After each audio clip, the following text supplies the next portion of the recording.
Kalau masalah zaitun dulu yang saya melihat apa? Kalau perbedaan furu'iyah dalam pemahaman ibadah ritual itu biarin. Itu debatable dan kita tidak bisa memaksa. Sekalipun di zaman Nabi, Nabi tidak pernah memaksa orang dalam membangun keyakinannya.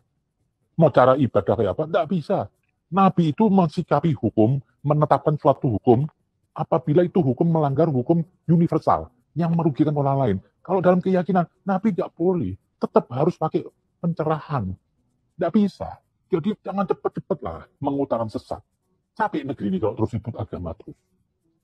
Keilmuan balas dengan keilmuan. Tidak bisa dibilang ini dikunasi penista agama. Udah biarin. Dia mau mengatakan Al-Quran, kalamnya Panji Gumilang, biarin cuma badiau. Tetap kita lawan aja dengan ilmu. Beda kalau dari Az-Zaitun itu melahirkan muridnya bisa mengancam NKRI, dari Az-Zaitun muridnya bisa membunuh orang lain atau bisa merugikan orang lain. Ini yang perlu kita tanggapin Az-Zaitun.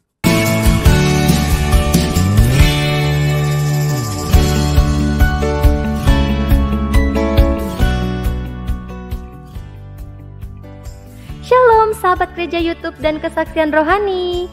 Sebelum memulai video ini, saudara tolong bantu klik tombol subscribe ya, dan klik tombol loncengnya agar ketika video baru muncul akan terupdate.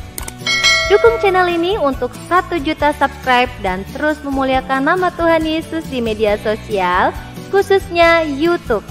Terima kasih, Tuhan Yesus memberkati.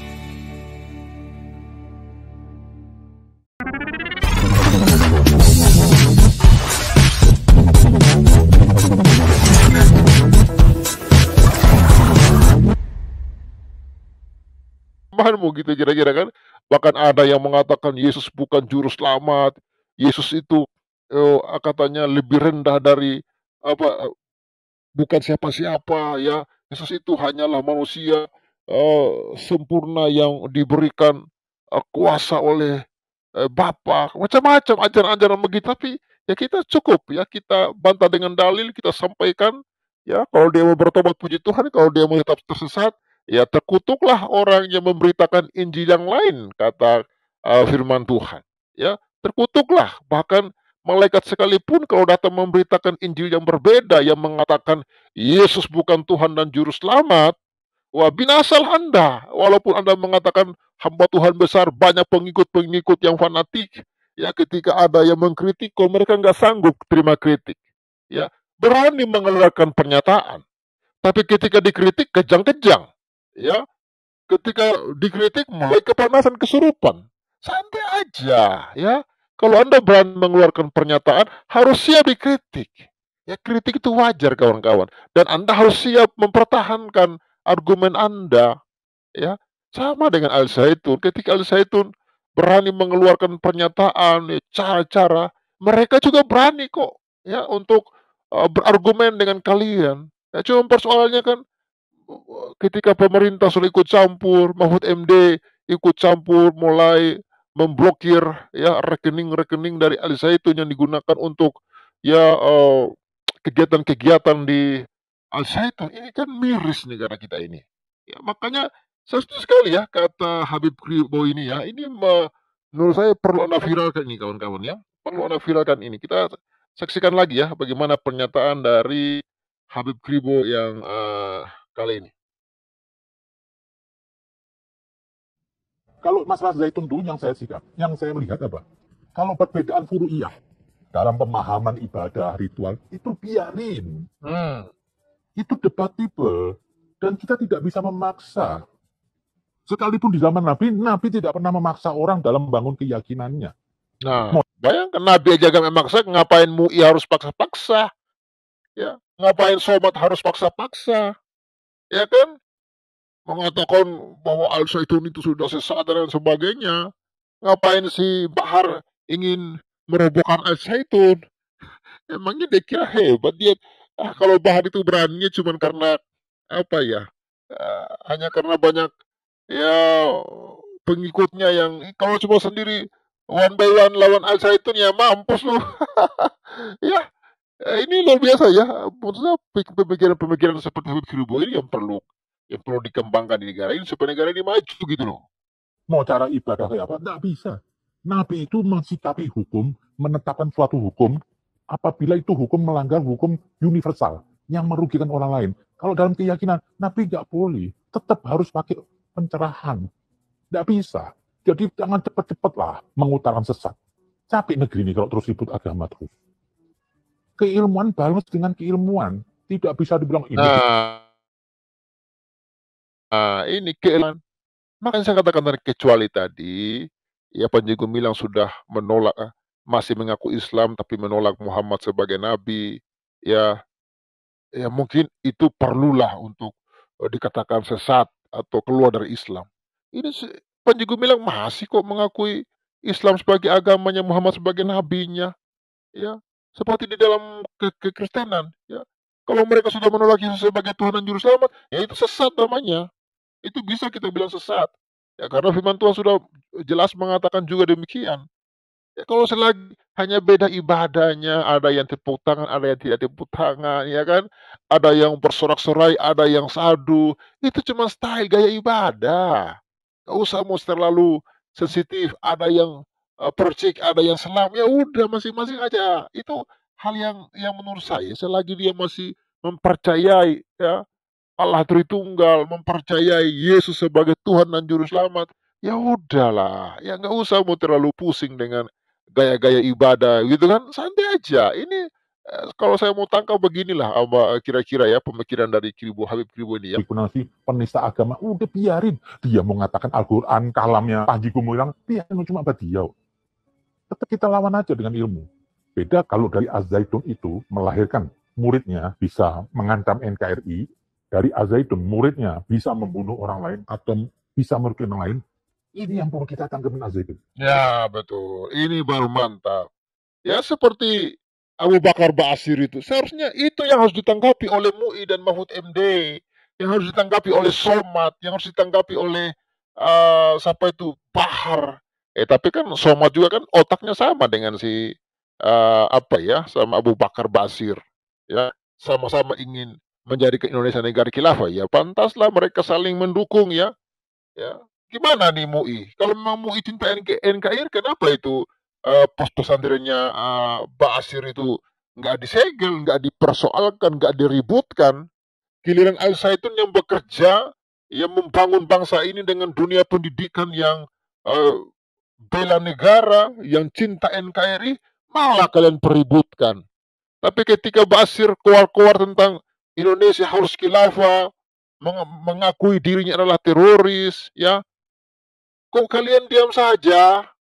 Ini sudah mengancam NKRI. Kok rekeningnya Mahfud MD belum diblokir tuh, dan rekeningnya Ba'asyir itu, ya. Kok pesantrennya masih beroperasi tuh? Ada apa itu? Kok nggak dipersoalkan? Giliran Al-Zaitun segitu aja kalian ribut sewot. Ya alamak. Lucu ya. Lucu sekali negara ini. Itu apa? Tugasnya polisi. Dari polisi itu ada juga Densus, ada BNPT. Kita serang kepada mereka. Mereka yang lebih tahu. Kita ini nggak tahu, nggak usah banyak ngoceh lah. Kadang-kadang kita ini kok lebih hebat kadang-kadang. Lebih mau dari segala-galanya, nilai ini. Ya kayak orang nonton bola lah. Kadang-kadang lebih hebat daripada pemainnya. Itu kan semua. Ini rame semua. Ini kok salah nggak boleh diem dong. Kok dikriminalisasi katanya Pak Hendro di belakang Az-Zaitun. Pak Hendro itu kena Az-Zaitun pada saat itu presidennya B.J. Habibie. Dipinta B.J. Habibie untuk meresmikan Az-Zaitun. Setelah diolah oleh Menteri Agama pada saat itu, ternyata ini kita bilang pesantrennya apa? Aman-aman aja. Diutuslah Pak Hendro pergi ke sana. Disitulah baru kenal Panji Gumilang. Dan pernah kali waktu Pak Hendro pidato pada saat itu, wajar lah. Siapa sih orang yang ngelihat pondok pesantren sebesar Zaitun nggak memuji? Itu orang gendeng. Sampai sekarang aja pondok terbesar itu. Mewah, hebat. Uangnya elit lah. Jadi ini mungkin banyak orang yang mau berebut tadi. Kalau ya, itu banyak orang yang berebut itu, betul itu. Pak Habib Kribo. Ini banyak orang yang berebut nih ya. Mereka ini berusaha untuk menggulingkan Panji Gumilang karena mereka tergiur dengan aset Al-Zaitun yang ribuan hektar tanahnya, yang di dalamnya sudah lengkap ya bisnis ya, mau ikan darat, ikan laut ya, mau persawahan ya, kapal, peternakan, ya, buah-buahan, sayur-sayuran, palawija, semua komplit, ya. Apa yang tidak ada, semua di Al-Zaitun itu ada lengkap. Inilah yang sebenarnya niat jahat mereka. Saya setuju dengan Pak Habib Kribo ini. Niat jahat mereka ingin menguasai Al-Zaitun karena aset-asetnya besar. Ya, betul ya. Iri dengan pasti hidupnya nggak tenang. Ya, jadi itu ya, saya setuju ini ya, apa kata Habib Kribo ini ya. Al-Zaitun ini diambil sama pemerintah, nggak tahu siapa yang berbuat ini. Karena ini sudah tempat aset yang hebat. Dan tidak salah lah. Masa saya diundang ke Al-Zaitun, saya ceramah, ini masjid Yayasan Bangsat. Buktinya Habibie datang. Dan datang lagi waktu pada saat itu pas ketua BIN. Kalau nggak salah untuk meresmikan ada gedung Soekarno di situ. Pada saat itu kalau nggak salah Ibu Mega atau BDI menyuruh Pak Hendro mewakili meresmikan. Lah, bicaralah Pak Hendro atas nama disuruh. Ya dia bilang, ini ya dia lihat ini baik. Karena juga pertama diresmikan oleh Habibie. Banyak pejabat datang. Juga Pak Harto semua banyak datang. Masa semua pejabat ini sepakat untuk menghancurkan NKRI kan? Enggak. Kalau yang tadi saya bilang, saya tidak akan menanggepin masalah dari Al-Zaitun tentang furu'iyah. Tentang apa ya, cara ibadah, itu bagi saya. Ya. Muhammadiyah aja sama NU ini hari beda kok. Iya. Yang satu 11 rakaat, yang satu 23. Udah biarin aja, nggak usah ribut. Cuma sholat, nggak ganggu orang lain. Nah, Kalau kan terbukti kan, Muhammadiyah sama NU berbeda kok. Kok itu aman-aman saja? Giliran Al-Zaitun juga pengen berbeda? Kok pada kejang-kejang sih? Ini cerdas ya. Perbedaan itu wajar. Ya, di mana mereka rasa nyaman, ya udah itu aja. Kenapa harus sampai disebut penistaan agama gitu loh? Ini menurut saya, negara kita nih habis energinya dengan urus penistaan agama. Masa orang Islam menista Islam itu nggak masuk akal? Gak masuk akal kalau ada orang Islam menistakan Islam. Gimana logika warasnya itu? Coba Anda pikirkan. soalnya sama nonjok orang yang nggak 11 ditonjok lah, ini boleh kriminalisasi. Malah saya bingung Pak, kasus dari Al-Zaitun ini nongol nih sok pahlawan semua. Sampai Bahar. Lagaknya Bahar udah kayak, aduh, kayak mengatur Indonesia, Islam Indonesia. Pidato di atas mobil teriak-teriak. Kalau pemerintah tidak membuatkan Al-Zaitun dan Allah, saya disebut akan saya ajak umat Islam di Barat, Banten, DKI, datang ke Al-Zaitun. Kita datang, kita rasakan Al-Zaitun. Lihat datang, lihat hancurkan Al-Zaitun, lihat rasakan Al-Zaitun. Allah Akbar. Sampai mengancam, kalau nggak bisa, saya dia mau ratakan. Gigi lu gue ratain. Dikit-dikit ratakan. Ini Islam apa sih? Ratakan. Saya gebukin. Nabi aja nggak gaya preman. Ini lagaknya Bahar. Aduh, Anda tinggal di kampung. Yang kenal Bahar ya orang kampung-kampung aja muridnya. Tapi gayanya kayak berpengaruh buat negeri ini. Itu dia kata saya ratakan. Terus dia bilang, Pak, nanti saya tampung kalau nggak bisa muridnya. Anda aja jadi ustaz nggak bener kok. Lah ini orang-orang yang sombong. Jadi masalah Zaitun dijadikan apa? Untuk kampanye dirinya. Ini gue. Saya ratakan. Terus dia bilang lagi, pindah pondok saya. Tambah goblok. Saya bingung. Ada orang tua menaruh anaknya di Partai Bahar Semit.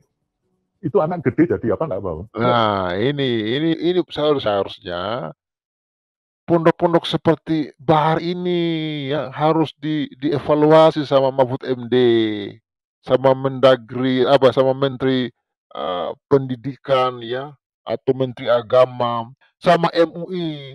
Orang-orang kayak Bahar ini loh, ceramah-ceramah yang merendahkan ya pribumi, ya, yang merendahkan ustadz-ustadz lainnya. Orang-orang seperti ini harus diboikot rekeningnya sama Mahfud MD, ya harus dicap sesat ya oleh MUI, dicap haram sama MUI.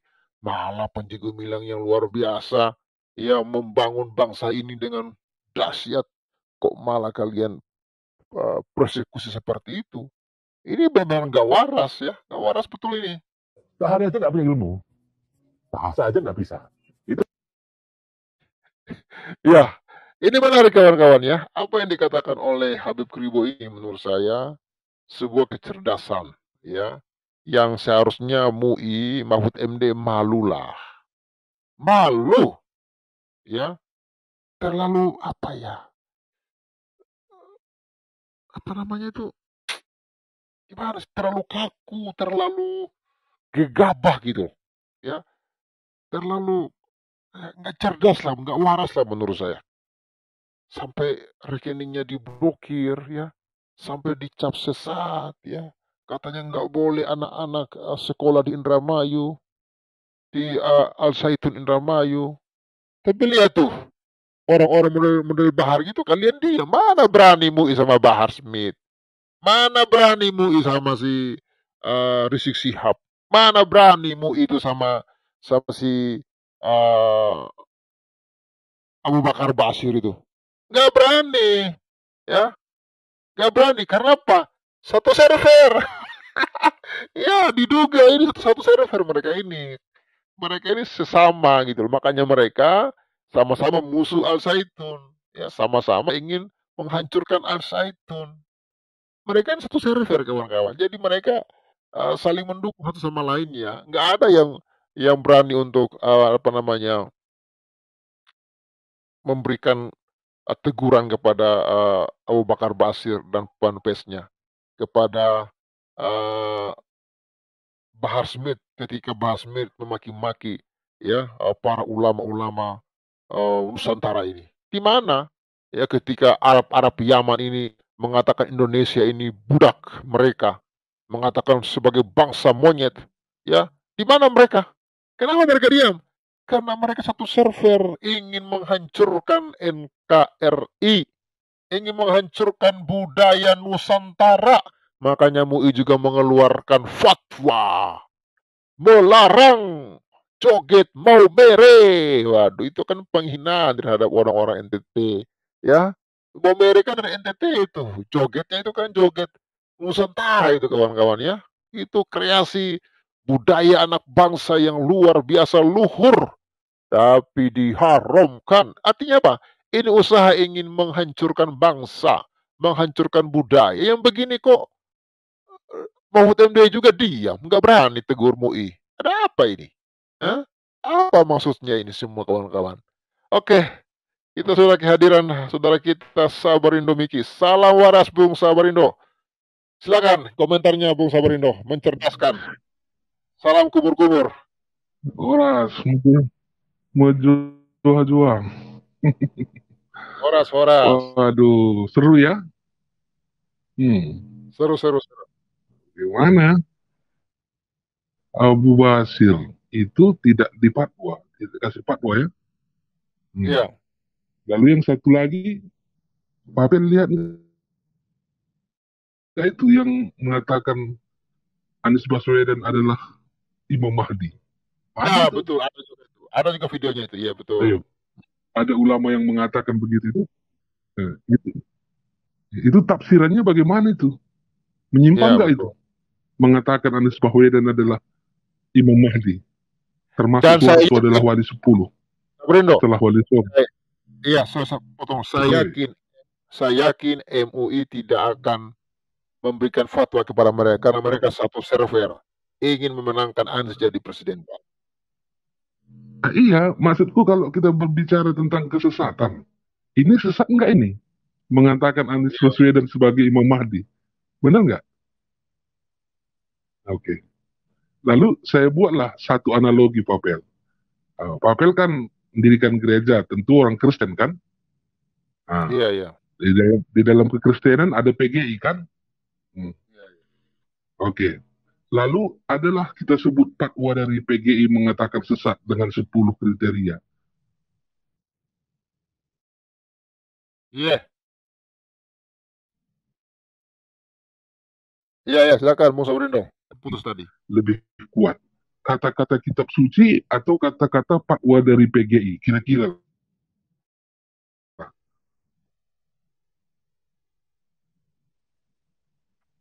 Gimana, Papel? Halo, Bung Sabrino, putus suaranya. Coba sekali lagi, Pak. Tadi terputus tadi. PGI gimana tadi PGI?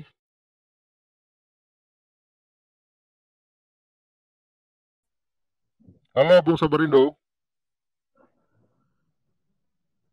Setelan Wah. tinggi Itu monta. begini. Silakan. Kalau menurut saya, itu tadi, menurut ajaran kekristenan, ini analogi loh, saya buat gitu. Sekiranya ada dari PGI menentukan kriteria, ini 10 dinyatakan orang itu sesat. Tetapi di dalam kitab suci ada juga perkataan kalau sesat itu begini. Dasar yang paling kuat yang mana ini? Ya kitab suci lah. Mungkin lah kalau cuma perkataan manusia mah bullshit lah menurut saya. Kan itu nanti yang terjadi di pengadilan. Makanya mereka ragu betul sekarang. Kan gitu kan, sampai sekarang belum tahu kita apakah Fatwa MUI sudah masuk atau enggak. Kan agak kencang kendor dia kan. Iya, kan gitu dia bro. Gitu loh. Karena mereka sudah patut diduga tidak akan mampu berdebat dengan ahli agama dari PG nanti. Mempermalukan diri sendiri gitu loh.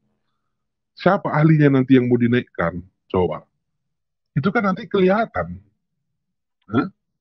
Kelihatan nanti keilmuannya gitu loh. Kan orang mikir. Nah, yang mau menjadi ahli JPU nanti orang mikir loh. Karena akan berhadapan dengan ahli agama dari Panji Gumilang kan. Nah, maka patut diduga karena ini nggak bisa naik, ya siapkanlah delik lain. 14 ayat 1 dan apa tadi, Undang-Undang ITE, kan itu. Kalau boleh masuk lagi nanti unsur pencucian uang, ya kan begitu dia. Tapi ini yang di depan mata, coba. Seperti yang kamu bilang tadi, Abu Basir yang jelas-jelas narasinya, pompesnya, nggak ada yang semprit kok. Gitu loh. Itu tadi ulama yang bilang Anies Baswedan adalah Imam Mahdi. Nggak ada yang semprit.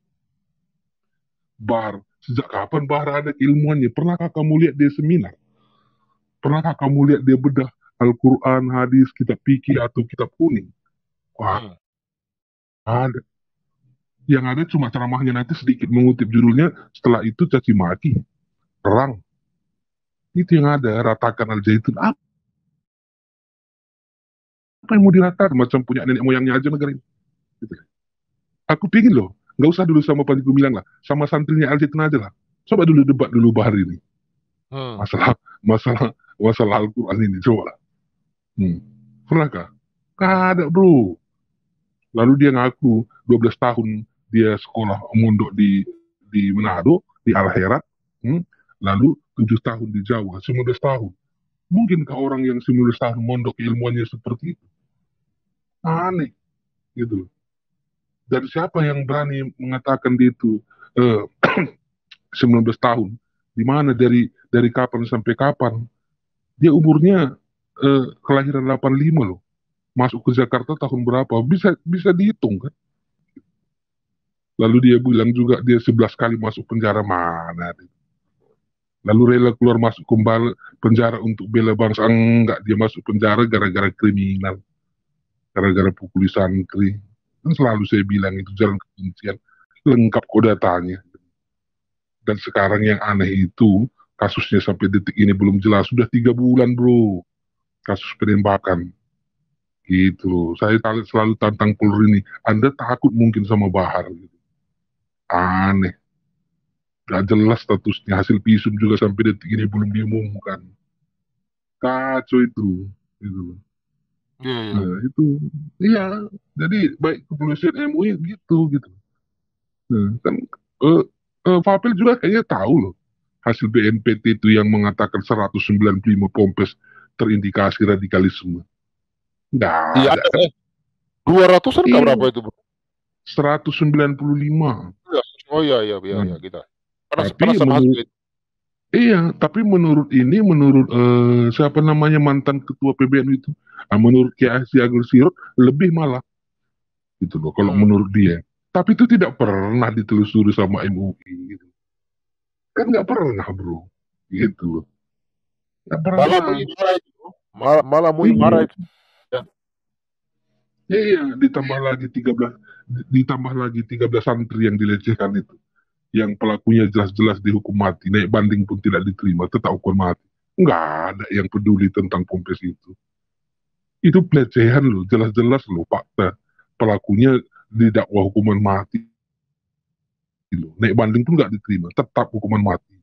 Itu tidak ada bonus dari MUI. Mau diapakan Pompes itu? Nggak ada. Gitu loh. Bagaimana kita bisa ngomong masalah penutupan gereja yang dilakukan oleh oknum? Nggak mungkin sampai ke sana, bro. Sedangkan yang di hadapannya, di lingkungannya aja nggak bisa dibereskan. Sekarang pertikaian antara ulama Nusantara dengan Ba'alawi, yang nasabnya sekarang mereka sedang bertikai sama-sama ulama. Tidak, MUI tidak mau turun kok. Tidak mau merelai, tidak mau menjadi mediator. Tidak mempertemukan, memperdamaikan, menasihati, nggak ada. Itu makanya saya bilang, malah faktanya terindikasi dulu teroris yang 3, yang 1 bagian fatwa itu. Jelas kok mendanai jemaah Islamiyah. Jelas itu bro. Itu makanya kita lihat, sadar nggak negara ini gitu loh. Pak Mahfud MD sekarang, aduh gitu loh. Mudah-mudahan lah dia dengar keluhan dari masyarakat. Banyak loh yang saya lihat komentar-komentar di channel-channel siapa saja. Dulunya saya suka sama Mahfud MD, dulunya saya suka. Banyak begitu yang mengatakan, melihat sekarang dari narasi Pak Mahfud MD ini kok saya kok gini, kok termasuk saya. Oh, saya dulu begitu bangga. Tiba-tiba 349 triliun dia bukakan, betapa senangnya saya berani. Sekarang tidak mau sama sekali. PPT kan apa kabar dengan 349 triliun? Itu malah fakta konkret, itu pencucian uang kah, gratifikasi kah, suap kah, itu semua di sana. Itu malah tidak diurusi. Hal itu masih patut diduga yang adalah uang ini swasta. Itu makanya betul kata Habib Ribo tadi. Banyak yang berkepentingan seperti ini. Dan ini tahun politik. Selalu ini LJ ini setiap 5 tahun sekali selalu dinaikkan selalu gitu loh. Sama dengan Pak Jokowi isu PKI dulu. Ketika periode pertama, kedua selalu dinaikkan gitu. Yang macam-macam gitulah negara kita ini. Makanya kalau isunya isu keagamaan terus, kapan kita majunya gitu. Sulit bro. Sebuah negara yang selalu berkutat hanya masalah-masalah agama yang begini-begini nih gitu. Kacau gitu. Betul analogi kamu tadi, kita Kristen juga banyak dominasinya kok. Tapi kalau masalah agama itu masalah privat loh. Imanmu dengan Tuhan loh, aduh. Itu bukan menjadi bagian dari negara, maka negara itu harus dipisahkan dari agama. Itu kita sudah pengalaman ribuan tahun yang lalu sudah kita pisahkan itu. Kita dulu juga gereja juga pernah terjebak dengan itu. Baik. Jadi semoga lah ke depan ini keadilan berpihak lah. Semoga Abu Basir dan satu lagi ulama, aku lupa pula nama itu Papel, yang mengatakan Anies Baswedan adalah Imam Mahdi. Nggak lupa, tapi itu viral itu. Itu kira-kira dulu komentar saya. Oke, terima kasih. Ini kita ada muncul tamu dari Malaysia ini dan juga Bung Beta Maluku ya. Salam was. Ya silakan Bung Yesaya dari Malaysia. Gimana nih kabar Malaysia ini? Saya dengar-dengar Malaysia ini makin apa ya, marak orang buang-buang Quran di pinggir jalan ya. Bahkan kemarin di Selokan ini di pinggir jalan lagi nih. Ini jelas sekali, memang jelas. Sebenarnya saya ingin ikut Bung Pabi membalas ya, ikut komentar. Nah, salam buat semua ya. Nah, karena tadi saya bagi link itu sebenarnya Bung Pabi. Ini adalah longgokan. Ini berita baru lagi ya. Berita baru. Longgokan ini artinya apa nih, Bro? Ayat-ayat Al-Quran dan juga Al-Quran juga Pak. Ya begitu. Banyak kan begitu. Nah tapi kalau kita ingin melihatkan sebenarnya Bu, kalau karena di Malaysia ini saya ingin mengungkapkan fakta sebenarnya Bu. Di Malaysia itu ada semenjak ada kebangkitan ramai orang murtad. Nah ini adalah menteri Pak yang mengisytiharkan, yang itu menteri di dalam negeri mengatakan ya, yang ada gambarnya itu jelas sekali. Nah tapi Malaysia ini adalah mempunyai sebuah cara yang tersembunyi Pak, pencara bagi orang yang murtad daripada agama.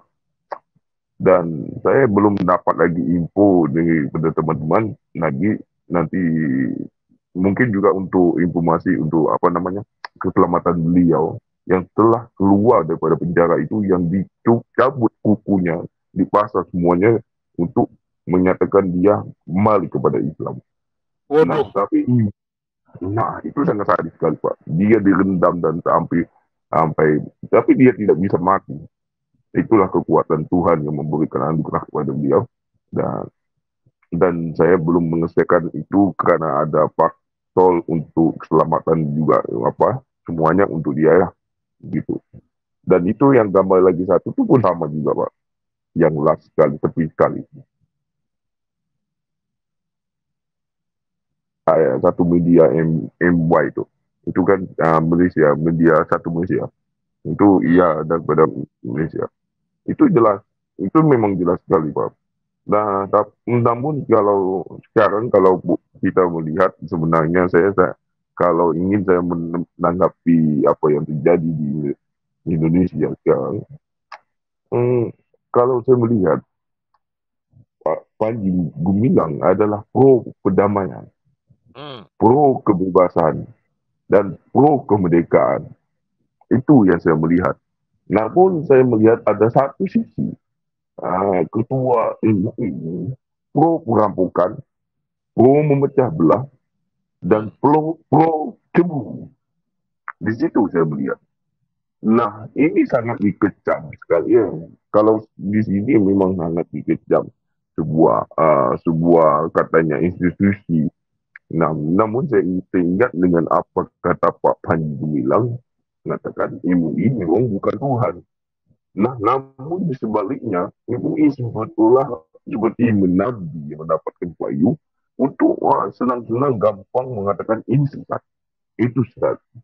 Dan satu sisi juga mengajarkan kepada kita orang Kristen juga, jangan mengecam orang yang sesat. Biarlah mereka dihakimi oleh imannya dan perkataan dan perbuatannya juga. Ya, itu kalau di sisi kita kan, biarlah mereka. Biarkan tumbuh ilalang dengan gantung. Ya.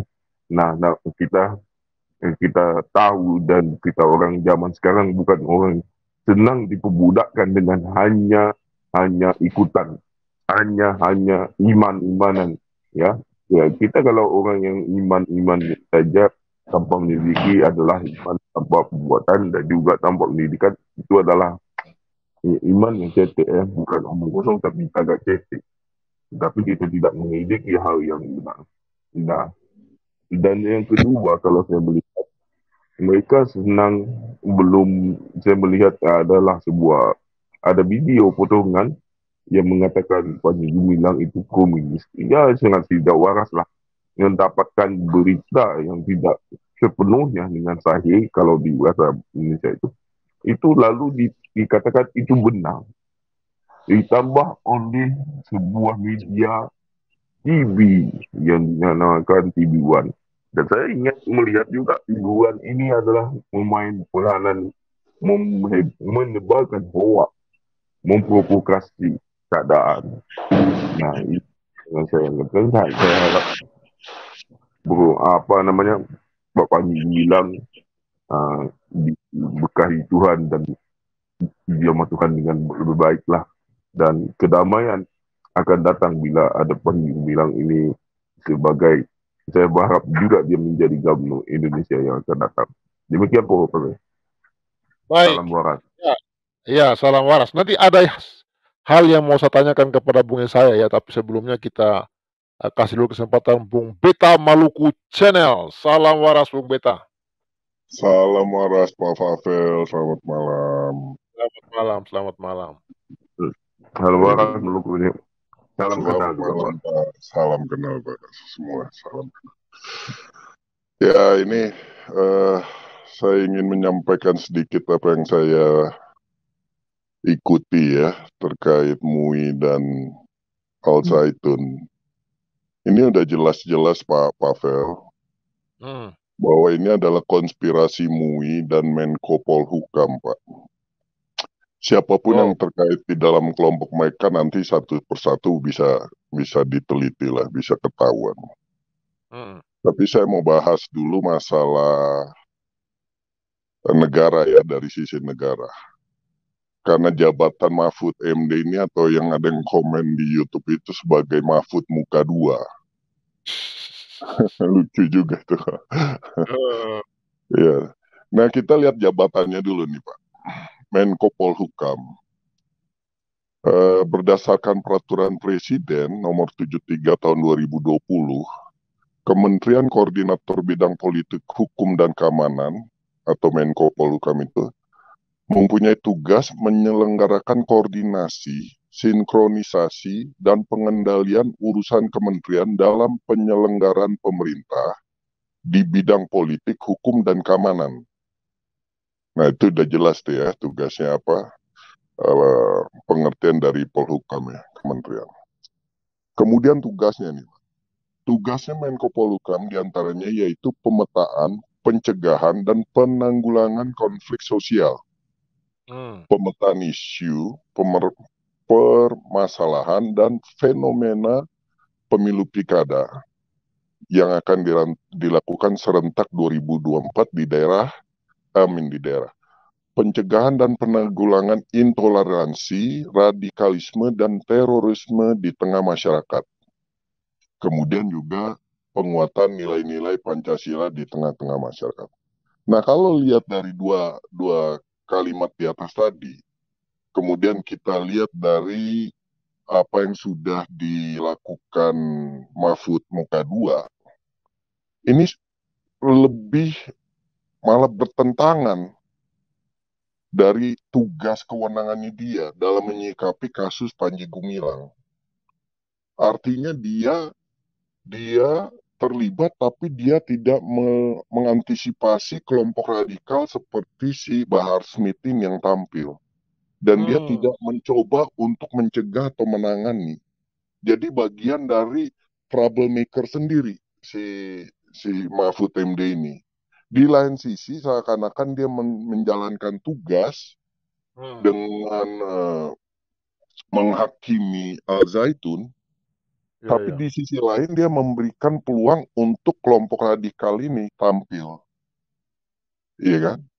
Kelompok betul. Intoleran ini tampil.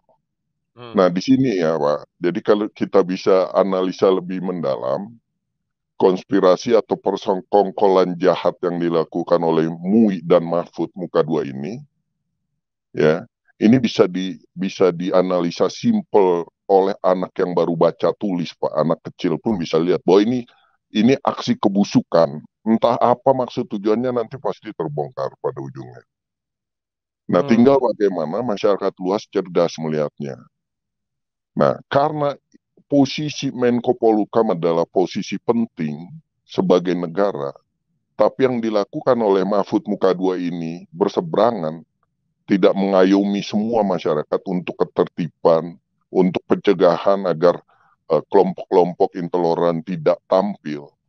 Malah yang seperti saya tadi katakan, di lain sisi seakan-akan hendak menjalankan tugas Menko Polhukam, tapi di lain sisi dia memberi panggung untuk kelompok intoleran. Nah, ini kalau kita simpulkan semua, Pak, satu kalimat pendek bahwa Mahfud MD ini sudah melakukan abuse of power, Pak. Penyalahgunaan posisi kekuasaan untuk mengambil keuntungan yang tidak adil dari individu, organisasi, atau pemerintah. Begitu, Pak Pavel. Terima kasih. Oh, ini dalam ya. Makanya itulah yang membuat kita heran ya. Al-Zaitun itu dikecam dengan luar biasa ya oleh Mahfud MD, bahkan rekeningnya diblokir semuanya. Tetapi di satu sisi ya, dia melonggarkan orang-orang yang mendemo Al-Zaitun, bahkan dengan kata-kata kasar, ingin menghancurkan Al-Zaitun, ya, meratakan dan lain sebagainya. Tetapi terhadap orang-orang ini, Mahfud MD nggak berkomentar apa-apa gitu loh. Iya, karena ada persekongkolan jahat, Pak. Itu Iya, itu dia. Ini memang masyarakat memang harus cerdas juga melihat ini ya. Karena kita lihat sepertinya Mahfud MD ini sangat berat ya, ingin menghancurkan Al Zaitun juga. Jadi makanya kita lihat di satu server berarti mereka nih Pak ya. Iya. Satu server ya. Makanya tidak salah komen di YouTube itu Mahfud MD muka 2. Iya betul, banyak ya sampai baca di YouTube katanya Mahfud MD muka 2 ya. Iya. Lebih bagus lempar handuk putih aja Mahfud MD. Anda udah kalah sebelum berperang. Untuk 2024 Anda jauh lah. Memang nasib Anda bukan untuk jadi pemimpin Indonesia yang multi culture, multi suku, ras, agama. Bukan seperti Anda yang munafik lah. Wassalam Mahfud MD, adios. Iya, kalau Mahfud mau jadi wapres ya kayaknya sudah nggak bisa lagi. Malah kita berharap ya tokoh seperti Pak Panji Gumilang bisa didukung dan bisa maju tampil. Mungkin terlambat 2024, tapi kalau diangkat sebagai wakil belum terlambat mungkin. Ya, partai-partai nasionalis yang melihat persoalan ini lebih jeli, lebih detail dan secara luas ya, tidak sempit.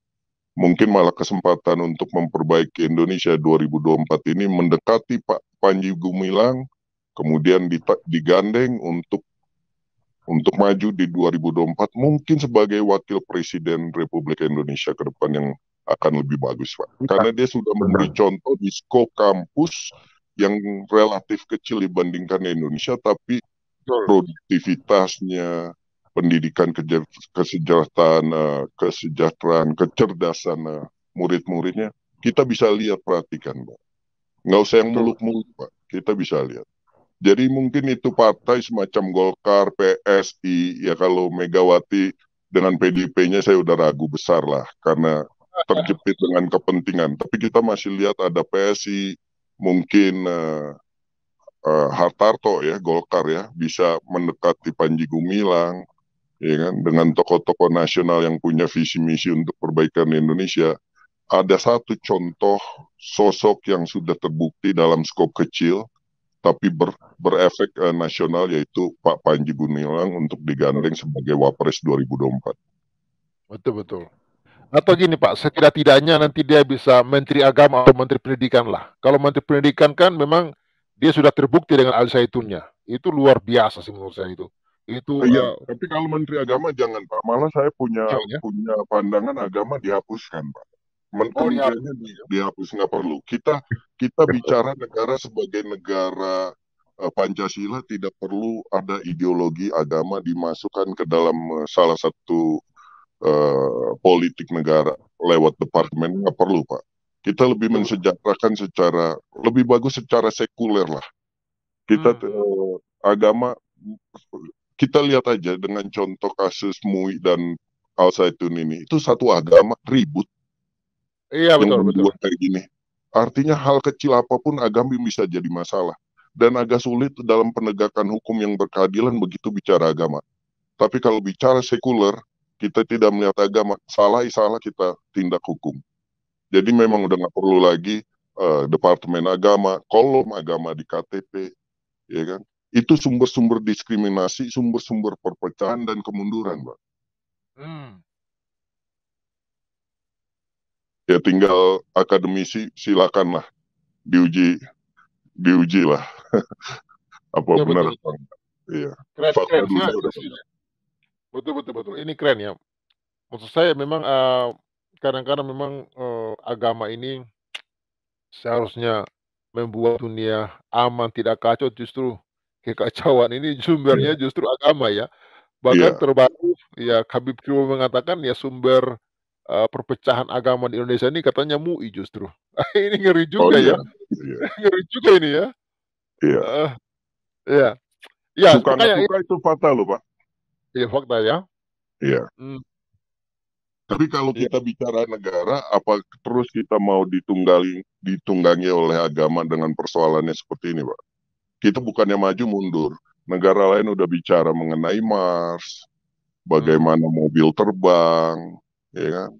Bagaimana chip transaksi bisa ya kan, terlaksana, orang di mana aja bisa melakukan transaksi tanpa kendala yang menghalangi, yang nggak perlu. Indonesia masih ributin masalah agama. Saya dan Pak Favel sama-sama pengikut Kristus, tapi begitu kita tarik bicara satu kalimat aja mengenai dogma dan doktrin, kita bisa berseberangan. Itulah agama, nggak penting, Pak. Agama nggak penting dalam bernegara. Tapi perilaku hidup kita untuk menuruti hukum dan tidak melanggar hukum itu yang penting. Iya, betul. Iya. Dan ya mungkin lah ide-ide Bang Beta nih boleh juga ya. Pak Panji ini wapres lah, atau ya paling tidak-tidaknya jadi menteri pendidikan lah. Karena Ya, menurut menteri saya pendidikan bisa. dan ini sudah terbukti lah. Bayangkan kawan-kawan berbasis ponpes yang seharusnya mereka hanya fokus. Ya di mana-mana ponpes itu ya, fokusnya itu belajar agama saja ya. Tapi lihat Panji bilang itu merambat sampai kepada ekonomi, bisnis ya, lautnya, perikanan, segala macam. Waduh, Makanya paling pantas kalau tidak presiden karena terlambat, mungkin wapres paling tepat lah untuk kesempatan dengan waktu yang pendek ini bisa ditarik sebagai wapres. Karena kalau menteri pendidikan pun sementara dia pertanian dia menguasai, perindustrian dengan kapal dia paling tidak menguasai. Iya. Banyak lah, dia kelebihannya banyak saya lihat dalam skop kecil ya, relatif kecil sebagai kampus yang 6.000 hektar ya Pak luasnya. Dengan siswa berapa? 10.000, 20.000. Tapi dia sudah menunjukkan proses demi proses yang dari semenjak tahun 1998 atau 1999 semenjak berdirinya Al Zaitun itu. Dan ini kita bicara betul-betul sebagai orang yang berwawasan luas ya. Artinya kita tidak melihat Al Zaitun sebagai lembaga agama Islam. Sementara kita Kristen, tapi kita berani bicara kalau ini betul dan bagus, kita tidak lihat agamanya. Ya, betul. Kita melihat dengan wawasan luas, bukan sempit. Betul. Ya kan? Tapi apa sebaliknya MUI sanggup seperti itu? Oh, udah jelas tidak. Sementara yang seagama aja dia kalau bisa dia matiin sama MUI kan. Ini kan proses mematikan Al Zaitun kan. Iya, membunuh namanya. Iya, membunuh kan. Tapi dia lupa Pak, era keterbukaan ini masyarakat bisa bicara, bisa mendengar, berpikir, membandingkan, ya kan? Tanpa disadari internet ini membuat masyarakat luas jadi cerdas, nggak bego. Kecuali yang kelompok-kelompok radikal intoleran itu ya, modelnya Bahar Smith, gede kepala merasa diri besar, padahal cuman tokoh kampungan, ibaratnya kata Pak Habib Kribo, tapi gayanya kayak mau meratakan Indonesia.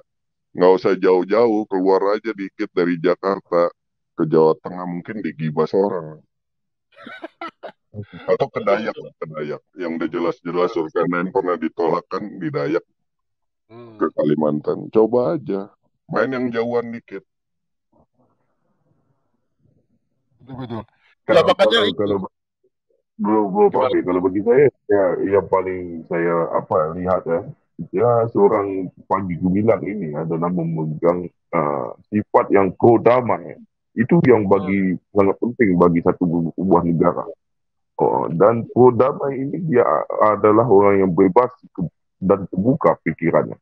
Jadi di situ kita melihat apa daripada dia punya kebijaksanaan beliau dan apa yang dia lakukan dan apa yang dia telah buktikan itu jelas karena damai itu yang membuka manusia pikirannya open mind, open mind luas. Iya betul Pak. Nah, demikian Pak. Ya betul, maksudnya kita juga pengen lah ya kalau punya wapres itu jangan hanya urus halal haram lah gitu kan, jangan hanya urus wisata halal ya kan. Coba yang main-mainnya yang jauh lah. Ini kan negara Indonesia ini kan kita ini multi agama, multi ras ya kan. Kita ini multi budaya. Tapi kalau cuma ngurusnya yang wisata halal apa coba gitu kan. Coba mainnya yang jauh seperti ya Panji Gumilang inilah setidak-tidaknya menurut saya wawasannya sangat luas dan kebangsaannya juga kuat ya kan. Bahkan dia juga merindukan supaya Indonesia ini miliki hubungan lah dengan Israel supaya Indonesia ini maju. Maksudnya kita tuh butuh pemimpin yang visioner gitu loh, yang benar-benar menginginkan dunia ini benar-benar kita bergandengan tangan untuk sama-sama maju, ya kan, supaya bangsa kita makmur, ya rakyatnya juga sejahtera. Ini kalau hanya fokusnya hanya ngurusin yang kaum tertentu, kan kalau kalau sudah bicara tentang wisata halal kan berarti mereka memang hanya mengurusi kaum mereka gitu loh. Lalu yang bagi kita-kita yang nggak muslim, kita dapat apa coba? Kalau hanya ngurusinnya wisata halal gitu kan? Atau bagaimana kira-kira itu kawan-kawan? Ya, Oke. artinya jangan sempit, Pak. Wisata halal emangnya apa maksud dibalik makna wisata halal? Artinya boleh kawin mutah, kawin kontrak yang tidak dianggap sebagai prostitusi gitu. Atau gimana maksudnya wisata halal? Nggak boleh ke pantai pakai celana berenang atau bikini, harus pakai long dress, gaya Arab atau gimana? Harus jelas dong. Itu kan beberapa waktu lalu kan kita dengar kejadian di mana di Riau di mana kok itu kan di tempat wisata halal ada anjing lewat, itu anjingnya diburu loh sama Satpol PP. Katanya ini daerah wisata halal jadi nggak boleh ada anjing. Ini kan gila namanya gitu. Sedangkan di Turki aja yang negara Islam mereka hidup dengan anjing loh. Mereka pelihara anjing. Mereka nggak ada urusan tuh dengan. Nah kalau untuk bernegara nih Pak, ya yang Bhinneka Tunggal Ika ini, halal untuk saya makan sate babi Pak. Halal untuk mereka nggak boleh ada anjing, nggak boleh ada babi. Berseberangan. Ini kita sebenarnya bukan negara agama. Makanya itu harus dipisahkan agama itu. You nggak mau makan babi, udah you jangan makan. Nggak usah ngarepin orang tidak makan babi. Memang kenapa you harus ngatur orang? Sementara negara harus mengayomi semua. Iya kan? Hak-hak pribadi, ranah-ranah pribadi, negara nggak usah ikut campur. Dan yang kelompok merasa besar, tidak perlu mengatur hak pribadi orang lain, kelompok lain. Kenapa? Itulah persoalan dasarnya di situ. Mau ditarik ke agama lagi ya ribet. Ujungnya ribet. Tapi mengenai Israel tadi, Pak, kita lihatnya lebih luas lagi. Bukan masalah mereka suka atau anti Israel, tidak. Kita lihat sebagai negara, ya kan, yang mana kita non-blok. Kenapa kita harus pilih-pilih kasih? Oh, kita hanya mau bergaul dengan Arab Saudi, tapi nggak mau dengan Israel. Loh, kita negara, ya kan, orang Maluku, orang Papua nggak ada masalah dengan Israel. Orang Padang, orang Banten punya masalah, orang Makassar punya masalah dengan Israel. Masalahnya karena agama, bukan karena sukunya. Atau orang Banten pernah dijajah Israel, pernah dibantai oleh pasukan Israel, kan tidak. Tapi karena agama, membuat Indonesia negara menjadi anti-Israel. Makanya agamanya lagi kan jadi problem kan, yang create kita nggak bisa maju. Sementara kita berhubungan dengan Bangladesh, dengan Pakistan, ya kan, yang tidak punya hasil manfaat besar seperti kalau kita berhubungan dengan Israel. Kalau, artinya kan belum. Belum terbukti, tapi buktinya sudah ada yang dilakukan oleh Singapura dengan Israel. Begitu Singapura mendeklar untuk merdeka, melakukan hubungan pertama dengan Israel, militernya dibantu, teknologinya dibantu, tradingnya dibantu, maju Singapura. Walaupun kalau, kenapa kita nggak buktikan sekarang hubungan dengan Israel? Pertanian kita bisa maju, teknologi pertanian dibantu, dicerdaskan, perdagangan kita juga bisa dibantu, teknologinya dibantu, semua dibantu. Malah kita halangin demi agama, akhirnya terbelakang kan? Cukup George Soros satu aja hancur nggak Indonesia tahun 98 keuangannya? Hancur. Nah itu dia ya. Tapi kemarin saya dapat berita bagus ya dari Mohammed bin Salman ya, dari Arab Saudi. Ternyata loh kawan-kawan, selama ini ya pendidikan Arab Saudi itu dicekoki dengan pelajaran anti Yahudi, anti Kristen loh. Itu diajar, mereka tuh didoktrin supaya Yahudi itu adalah monyet, babi, penyembah setan, itu diajar loh. Dan itu katanya itu katanya disebar ke seluruh dunia ajaran itu. Tapi sekarang Arab Saudi sudah menghapus anti Yahudi, anti Kristen itu dihapus. Maksud saya ini kan dihapus dari aturan negara atau dari kitab Al-Quran? Dihapus dari aturan negara, dari pelajaran sekolah, Pak.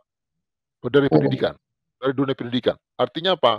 Mereka tidak mau lagi anak-anak mereka diracuni dengan ajaran-ajaran sesat yang benci Yahudi, benci Kristen.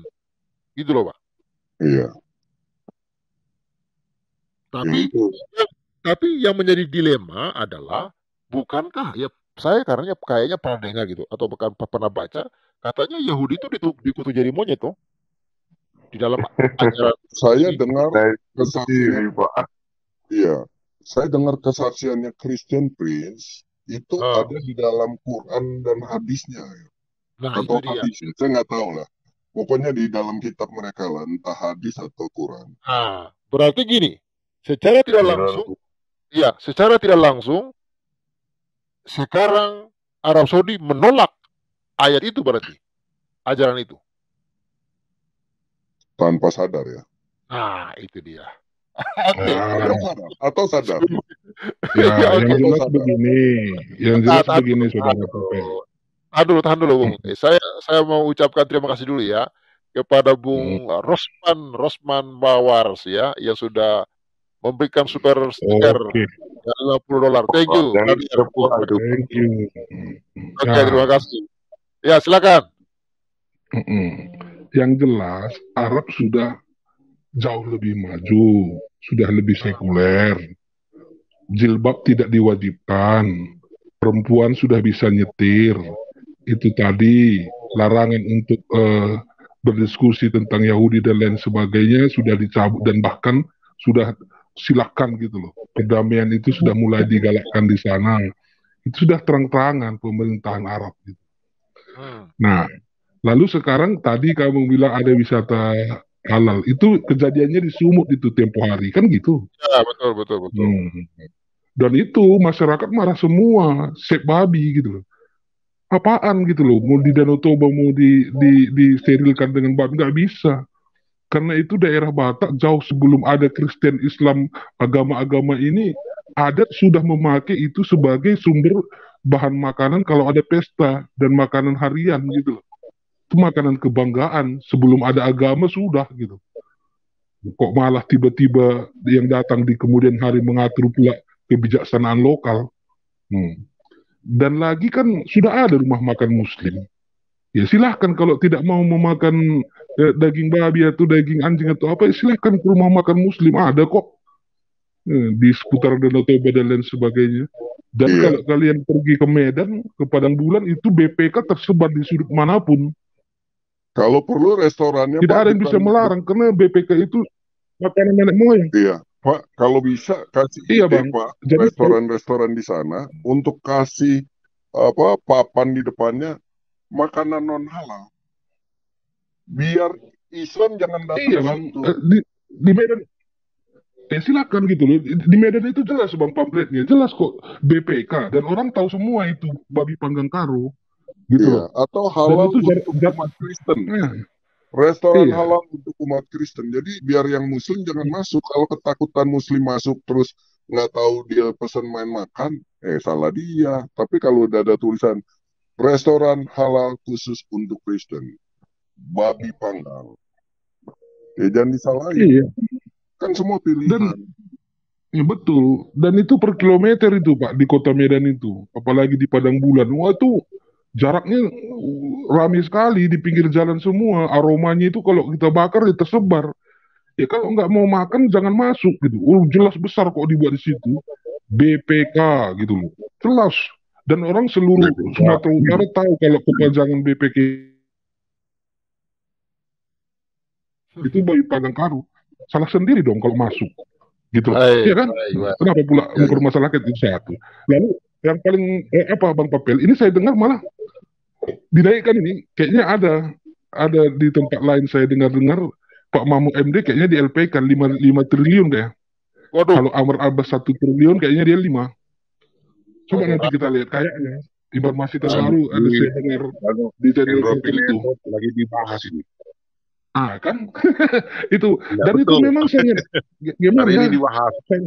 Nah itu dia kenapa saya bilang begitu, karena memang deliknya dapat waktu yang saya kirim apa itu kan, karena ada lawyernya itu mengatakan biang ini kan untuk kata biang masalah untuk binatang, untuk tumbuhan gitu lah. Nah, dari mana gitu loh. Lalu itu tadi dasar mengatakan kayaknya pernah slip tong ini. Al Zaitun ini berasal dari Yayasan NII. Baru nggak ada itu datanya, itu nggak ada seperti itu. Ya Al Zaitun ya Al Zaitun gitu loh. Bahkan menurut historis yang seperti yang kita sepakati kemarin yang dikatakan Pak Mamul MD malah, itu dulu bentukan pemerintah untuk mengcounter KW 1 sampai 8 malah. Itu antitesis dari NII malah gitu loh. Jangan dibilang itu yayasannya. Jadi itu kan dapat deliknya itu, hoax kan. Kayaknya 5 triliun ya, 5 triliun kayaknya yang mau diajukan. Gitu. Ya iya. Oke. Ya, Pak Pavel. Jadi sedikit lagi Pak Pavel, sedikit saya mau menanggapi sedikit yang di bawah ini, yang di bawah. Ini ada di bawah ini penyembah manusia. Kau itu supaya kau tahu di bawah ini kan dibilangnya Al Zaitun itu sang teroris. Enggak kawan, enggak ada, belum ada fakta yang mengatakan Al Zaitun teroris. Yang sudah terbukti teroris itu ada oknum di MUI. Kau ikuti info enggak gitu loh. Nah, dan channel ini yang kamu bilang ini channel OTN, enggak, ini channel kebangsaan gitu loh. Kita berbicara tentang kesamaan hak di muka hukum gitu loh. Iya. Sambo sekalipun Sambo itu Kristen loh, Kristen Sambo, tapi kita kejar gitu loh. Kalau salah ya salah gitu loh. Jadi penyembah manusia, kamu jangan apa gitu loh. Kamu jangan alergi. Kalau bisa naik aja kau gitu. Kau datamu dari mana gitu loh. Kita ini di sini diskusi kita mencari kebenaran gitu loh. Betul. Nah itu di sini narasi pakai data, fakta dan mencerdaskan gitu loh. Tidak sembarang ngomong kita. Itu kira-kira. Baik. Oke. Pak Pavel, bisa saya tambah sedikit, Pak? Oke. Setelah Bu Beta baru kita ke Bang Bipang. Silakan Bang Beta. Iya. Jadi menyikapi tulisan-tulisan di live comment di YouTube ini, penyembah manusia, saya bisa menilai Anda bahwa Anda beragama Islam. Saya ada pertanyaan, kenapa tadi waktu saya sebut Israel, komen Anda berkesan membenci Israel? Nah, pertanyaan saya di sini, apa betul ada lebih dari 20-an nabi di Al-Quran itu adalah orang Yahudi? Nah, kalau betul, lalu kenapa kalian membenci Yahudi? Mungkin itu bisa dijawab, bagi yang mendengar nggak usah dijawab di sini ya, jawab aja dalam hati sendiri. Terima kasih Pak Pavel, saya pamit dulu. Salam waras, terima kasih Bu Beta. Semangat terus Pak Pavel. Yuk permisi. Ya. Oke, terima kasih. Ya, silakan Bung Bipang. Salam waras Bung Bipang. Salam waras Pak Pavel 88.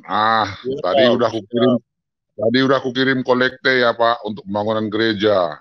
Puji Tuhan, terima kasih Bung Bipang, luar biasa. Tuhan berkati. Ya, yang lain-lain ikutlah, berapalah, transferkanlah biar udah berdiri gereja kawan kita itu.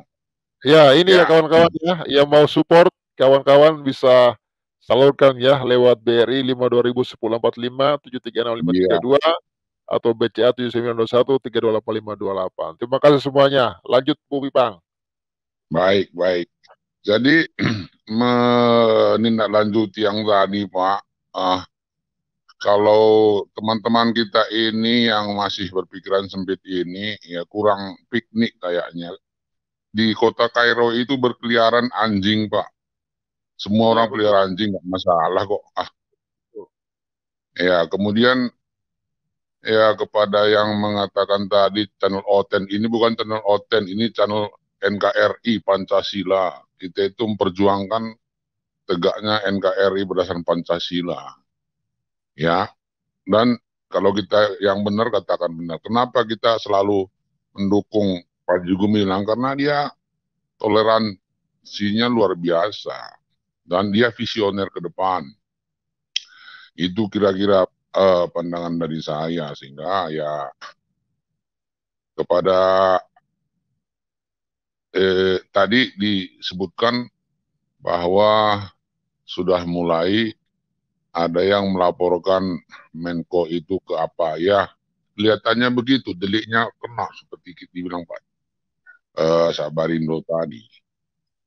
Oleh karena itu ya saya lebih cepat ini diproses lebih bagus. Kalau mengenai Pak Mahfud dari dulu saya pikir kurang tepat dia di Menko Polhukam, karena bicaranya bukan bawa kesejukan, malah membuat makin panas suasana. Harusnya Menko Polhukam itu membuat sejuk lah. Dan mengenai pasal-pasal yang dituduhkan itu lemah semua kayaknya. Ya seperti kata Pak Pavel tadi, masuk satu agama menyesatkan, menista agamanya sendiri, ya nggak mungkin lah. Kalau kita buka pasal penistaan agama, ya yang masuk penistaan agama itu apabila berbeda agama, dia menafsirkan ya agama yang lain, itu yang baru masuk penistaan agama. Ini sesama agama ya kalau berbeda pemahaman harus diluruskan lah. Mana yang benar, yang lebih ahli, ya diberi pembelajaran kan begitu, bukan ya ini saya ya malulah ya kita dan menghabiskan energi di negara ini kalau memproses seperti itu. Berbeda pemahaman langsung dinista, disuruh tuduh menista agama. Kalau menurut saya ya kalau memang berbeda pemahaman tentang agamanya ya yang ahli dari manakah, dari luar negeri diambil, yang pakarnya diberi pelajaran lah. Tapi tidak perlu harus sampai ke pengadilan lah. Masa sesama saudara sendiri saling mengadukan pengadilan, waduh. Betul. Kalau saya pikir iya, sesama saudara sendiri kok saling mengadukan ke pengadilan, waduh. Sangat memalukan menurut saya. Di dalam peribahasa Jawa ada namanya mikul dur mendem jero. Jadi artinya kalau persoalan-persoalan di dalam keluarga sendiri nggak usah diumbar keluar. Seorang ayah kepala keluarga yang baik, kalau memang ada anggota keluarganya yang tidak baik, ya nggak usah diomongkan ke orang lain, cukup di dalam sendiri dibina. Artinya ya kalau di dalam misalnya kita orang Kristen ada yang ya berbeda pemahaman, nggak usah diadukan pengadilan lah, dipanggil, terus diajak bermuasyarah, membahas bersama-sama kitab suci agama Kristen. Demikian kalau menurut saya ini udah kebablasan kalau pendapat saya ini, nggak usah lah ini berpanjang. Makanya dari kemarin kan saya usulkan ini udah restorasi justice aja Pak. Ya cukuplah sampai di sini. Kalau ada yang berbeda pemahaman dipanggil di dalam ruangan tertutup, nggak usah dengar orang lain lah, tuh internal saja.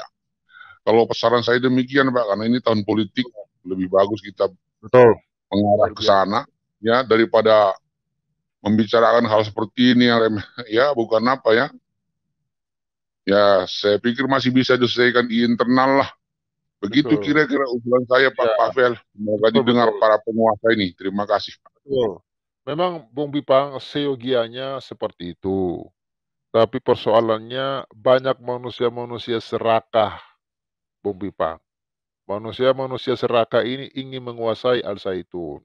Itu ya kalau saya melihat dari pernyataan-pernyataan Panji Gumilang ya. Ingin menguasai Al-Zaitun, jadi mereka akan menghalalkan segala cara termasuk undang-undang penodaan agama. Baik, kan nggak masuk akal. Seorang syekh pemilik ponpes komunista Islam. Nabinya sama, Allahnya sama, agamanya sama, komunista. Ini nggak masuk akal. Ya, kitabnya sama kan? Nah itu dia, kitabnya sama. Cuma beda pandangan-pandangan dia. Makanya Kribo mengatakan tadi, NU sama Muhammadiyah juga beda kok, tapi nggak ada masalah.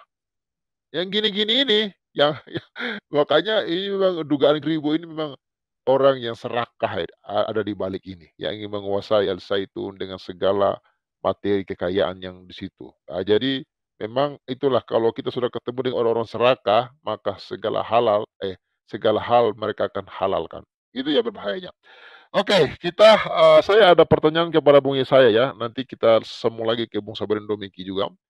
Bung Yesaya, saya kemarin baca beberapa berita dari Malaysia. Memang beritanya udah lama sih. Bung Yesaya masih connect ya? Iya. Iya.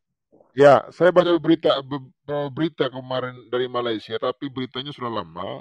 Tapi apakah sekarang masih berlaku saya nggak tahu. Katanya memang di sana kalau ada orang Islam yang murtad itu tidak diperbolehkan ya? Iya, sangat-sangat tidak dibolehkan, Pak. Bahkan itu apa namanya? Nah, ini yang saya ingin ungkapkan sebenarnya, Pak. Abel. Satu yang saya katakan adalah ada dua tempat penjara. Namun penjara itu sangat tersembunyi. Nah, tak semua orang Malaysia yang tahu, tak semua, ya, tak semua orang Malaysia yang tahu. Apalagi kalau dikatakan negeri Sabah dan Sarawak, mereka banyak yang tidak tahu. Kerana penjara itu ada di tanah Semenanjung, tanah Malaya. Nah, yang saya katakan ini adalah informasi, ya. Namun informasi ini saya tidak mau menjelaskan di publik, ya, untuk keamanan dan sebagainya, ya, sebagai cara. Dan ada 2-3 orang di Malaysia yang sudah murtad, namun mereka diproses dengan sangat tegas. Dan sampai hari ini orang yang itu sudah dikeluarkan di dalam maksud saya Quran, surat khabar, ya. Itu sampai hari ini orang itu hilang. Nah, kalau kita katakan hilang, benda itu memang orang itu dilupuskan dari muka bumi, Pak. Nah, salah satunya yang dapat lari itu adalah membuat kesaksian dan itu menyebar di Malaysia. Namun tidak tersebar ke luar negara kerana disekat oleh jaringan internet di Malaysia oleh Multi Internet IT Malaysia untuk tidak menyebar luas, Pak. Ya. Nah, impian kesaksian itu beliau dicabut kuku tangannya, jari kakinya untuk dia kembali kepada Islam. Itu sangat sadis sekali, Pak. Nah, kalau kita melihat apa yang saya tunjukkan tadi, Pak, ya, itu baru, dan banyaklah di berbagai tempat dibuang di sana sini, dan banyak juga yang ya mereka itu cuma kebanyakan ikut-ikutan. Dan video semalam yang Bro Pabel sampaikan itu bukan orang carang-carangan, dan Bro Pabel keluarkan malam itu daripada Al-Ramah. Al-Ramah itu salah satu buat satu daripada, kalau di Indonesia itu MUI kan, kalau di sini MUI. Nah, itu adalah daripada apa identitas daripada keagamaan Malaysia, Pak. Itu bukan calon-calon agama tu, Pak. Benar-benar sahih daripada agama Malaysia sendiri. Ya itulah kawan-kawan yang kita doakan ya, penderitaan yang dialami oleh saudara kita seiman di Malaysia. Bahkan mereka itu dilarang untuk murtad. Bahkan wanita juga dilarang untuk murtad. Kalau mereka murtad itu bisa dipenjara, ya. Sangat kasih.